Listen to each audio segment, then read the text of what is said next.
Alright, we already got our hot water in there, so we have hot water of 175 degrees inside of our mash tun. And what you're getting ready to look at is this is going to be the first runnings. What this is we're going to take the wort out of our mash tun and we're going to pour them into a vessel. What this is to do is to make sure that if there's any grain that passed our false bottom, our screen that's on the bottom, we're going to capture him and then we're going to put him back into the top of our mash tun. We don't want to have too many grains in our boil pot. This right here is our boil pot. This is a vessel that we're going to capture the first runnings in. So I'm going to open this up very gently. And let's also make a note too, I do have a hose on here. I do not want this to go through the air and to fall into our vessel, whether it be our boil pot or this vessel where I'm capturing our first runnings. If you do that, that is not good. They call that hot side aeration. Our mash tun has hot water, and if it catches any kind of air in between, it's not good for your beer. They call that hot side aeration. So you do want to use a tube, and we're going to open up this ball valve and we're going to run it into our vessel. Now this is going to give you a very good idea of the color of your final beer. It's going to go through many other stages of looking dirty and cloudy and things like that through the fermentation and boiling process. But for right now, this is going to give you a very good idea of what the beer color is going to look like. I'm going to pull off 1 gallon of wort right here. Wort is our sweet water.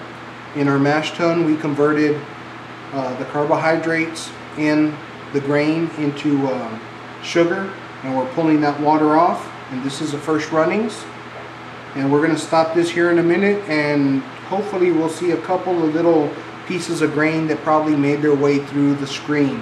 If that's true, we'll go ahead and put this back into the mash tun, and then we'll start sparging,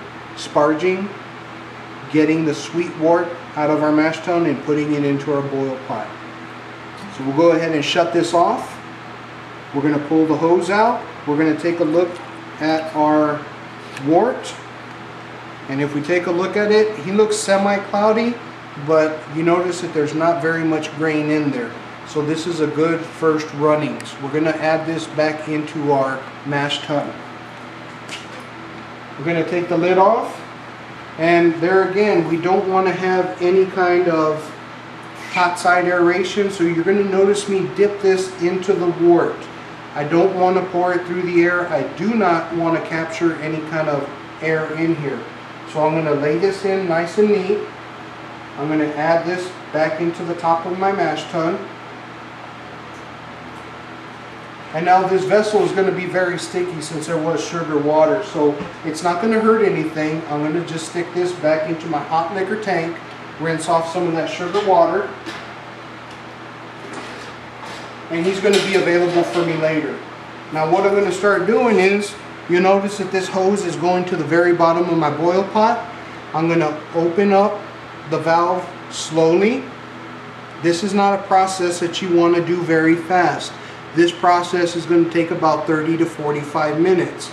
The reason for that is if we drain this off too quick, we don't capture all the sugars that we want. At the same time, you're going to notice that I'm going to be adding hot sparge water. I'm going to add the hot sparge water to my mash tun at the same rate that the mash tun is giving up wort to my boil pot. We're going to be doing this for the next 30 minutes. We'll come right back to you, and then we're going to start on the boil.